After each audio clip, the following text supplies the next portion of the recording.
नमस्कार, तपाईँ हेर्दै हुनुहुन्छ मार्गदर्शन र म ज्योतिषी हरिहर अधिकारी। स्वागत छ तपाईँलाई मार्गदर्शनमा।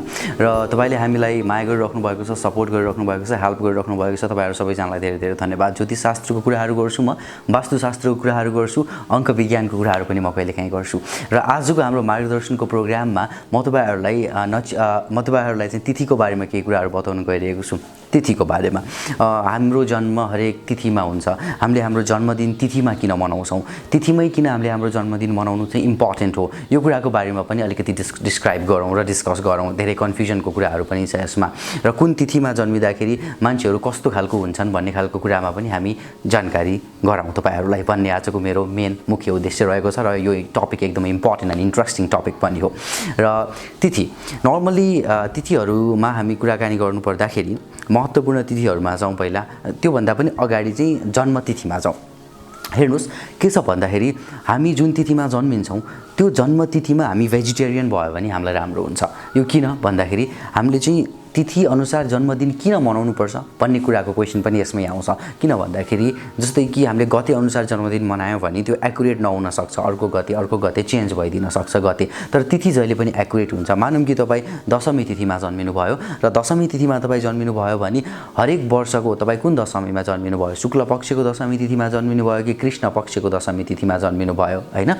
अब यो कुरा फाइन्ड आउट गर्नुपर्ने हुन्छ। पहिला क्यालेन्डरमा जाने, शुक्ल पक्षको दशमीमा तपाईँ जन्मिनु भएको छ भने हरेक वर्षको तपाईँको जन्मेको महिनाको शुक्ल पक्षको दशमी तिथि तपाईँ शुद्ध भेजिटेरियन हुने र त्यो दिनमा तपाईले जन्मदिन सेलिब्रेट गर्ने तिथिअनुसार। गते तलमाथि परिदिन्छ तिथिअनुसार जन्मदिन मनाउँदा, तर तिथि चाहिँ एक्युरेट हुन्छ। भगवानहरूको जन्मदिन जस्तै कि रामनवमी हरेक नवमी तिथिमा मनाइन्छ, हैन? कृष्ण जन्माष्टमी हरेक अष्टमी तिथिमा मनाइन्छ। त्यसरी यो भगवानहरूको जन्मतिथि हामीले चाहिँ तिथिअनुसार मनाउने गर्छौँ। र तिथिअनुसार जन्मदिन मनाउने चलन किन आयो भन्दाखेरि र जन्मदिनमा चाहिँ सबै नवग्रहहरूको शान्ति पूजा पाठ किन गर्नुपर्छ र चाहिँ एकचोटि ज्योतिषलाई चेक गराउँ जन्मदिन आउन लाग्दाखेरि यसको पछाडिको रिजन के छ। जन्मदिनमा चाहिँ घरभित्रै बसौँ, बुवा आमाले टिका लगाउँ, आशीर्वाद लिउँ भन्नुको पछाडिको रिजन के छ, यो कुरा पनि हामीले जान्नु जरुरी छ। जस्तै कि जन्मेको तिथिमा मन्दिर दर्शन किन गर्न जाने, हैन? विभिन्न खालको शुभ कार्य किन गर्ने, दान दक्षिणा किन गर्ने मान्छेहरूलाई, हैन? यी खालका कुराहरू छन्। यी खालको कुराहरूलाई पनि इलाबोरेट गर्न चाहन्छु म। के छ भन्दाखेरि एउटा रिसर्च अनुसार जुन मान्छेको जुन तिथिमा जन्म हुन्छ त्यही तिथिको छेउछाउमा मृत्यु हुन्छ। त्यसो कारणले गर्दाखेरि जन्मतिथि भनिन्छ नि, जन्मदिनमा नङ काट्नु हुँदैन,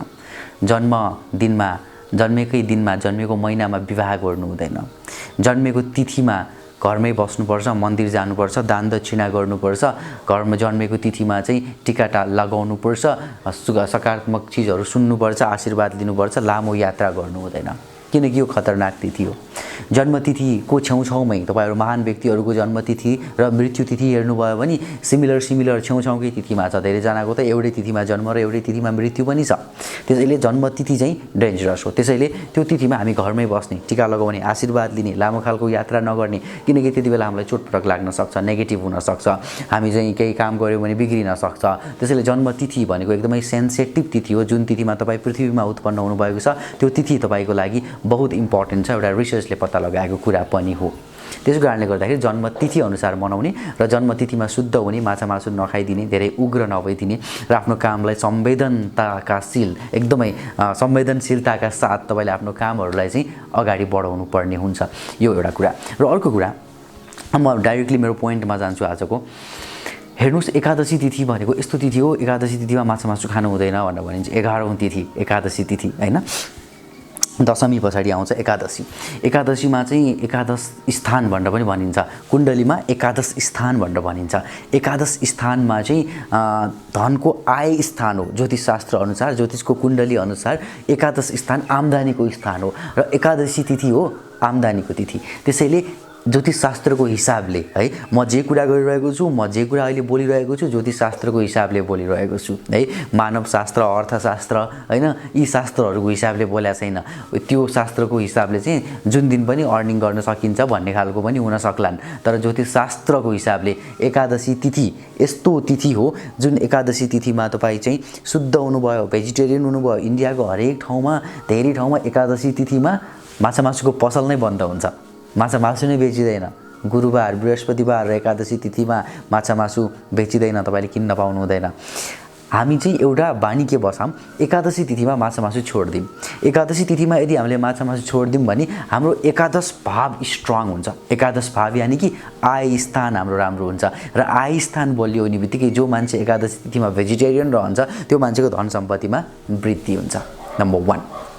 नम्बर 2, कुनै पनि इम्पोर्टेन्ट काम कुरा सुरु गर्नु छ भने दशमी तिथिमा गर्नुस्, किनकि दशमी तिथि दशैं भनेर भन्छौँ नि हामी, दशमी हैन, अथवा सप्तमी तिथिमा गर्नु। सप्तमी तिथि सूर्यको तिथि, दशमी तिथि यी पूर्ण तिथिहरू हुन्। यो तिथिमा गरेका कामहरू चाहिँ पूर्ण हुन्छन्, सफल हुन्छन् भन्ने ज्योतिष शास्त्रको मान्यता छ।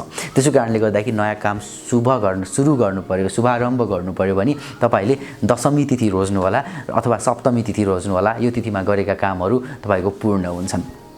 औँसी तिथिमा र पूर्णिमा तिथिमा महत्त्वपूर्ण कार्यहरू नगर्नु होला, एकदमै फ्लक्चुएसन हुन सक्छ औँसी र पूर्णिमा तिथि। किन भन्दाखेरि अब यो शरीरमा औँसी तिथिमा, किनकि औँसी र पूर्णिमा तिथि भनेको डाइरेक्टली चन्द्रमासँग कनेक्टेड तिथिहरू हुन्। त्यसैले औँसी तिथिमा यदि तपाईँको शरीरमा चन्द्रमाको किरण एकदमै कम छ भने औँसी तिथिमा झन् कम हुन्छ, किनकि पृथ्वीमा पनि कम हुन्छ अनि तपाईँको शरीरमा पनि कम हुन्छ। त्यसै कारणले गर्दाखेरि फ्लक्चुएसन हुन्छ। औँसी र पूर्णिमा तिथिमा लामो खालको यात्रा, लामो खालको ट्राभल, राम्रो खालको राइड नगर्दा राम्रो हुनेछ है। एकादशी तिथि सबैभन्दा राम्रो तिथि हो। दशमी तिथि राम्रो तिथि हो।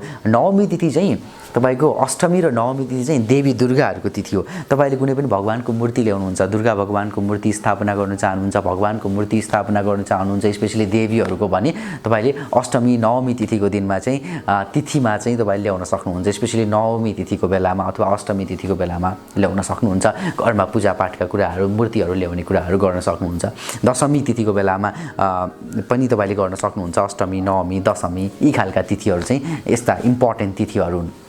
त्यसैले र औँसी र पूर्णिमामा छोड्नु होला कुनै पनि महत्त्वपूर्ण काम, इम्पोर्टेन्ट कार्यहरू गर्दाखेरि है।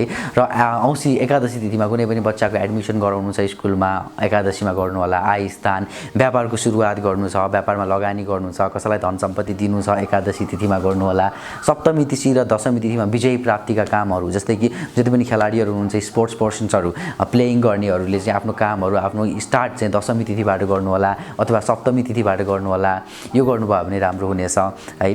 त्यसै कारणले गर्दाखेरि यी खालका महत्त्वपूर्ण तिथिहरू छन् र यी महत्त्वपूर्ण तिथिहरूमा हामीले हाम्रो महत्त्वपूर्ण कार्यहरूलाई अगाडि बढायौँ भने राम्रो हुनेछ। अरू पनि तिथिहरूको बारेमा म एक्सप्लेनेसन गर्छु। चतुर्थी तिथि, चतुर्दशी तिथि यस्ता पनि छन्, यिनीहरूको पनि छुट्टै इम्पोर्टेन्स छ र चाहिँ यी तिथिहरूको बारेमा पनि म तपाईहरुलाई जानकारी दिन्छु नै। तर आजको मार्गदर्शनमा मैले तपाईहरुलाई यो तिथिहरूको बारेमा र स्पेशली चाहिँ जन्मतिथि, जन्मदिन किन तिथि अनुसार मनाउने भन्ने कुराको कारणहरू भनेको थिएँ र महत्त्वपूर्ण तिथिहरू कुन हुन् यो तिथिहरूको बारेमा मैले तपाईहरुलाई जानकारी दिन उपस्थित भएको छु। मार्गदर्शन हेर्दै गर्नुस्। हरेक दिन हामी मार्गदर्शनको नयाँ एपिसोड लिएर उपस्थित हुन्छौँ। आजलाई भने मलाई बिदा दिनुस्। नमस्ते।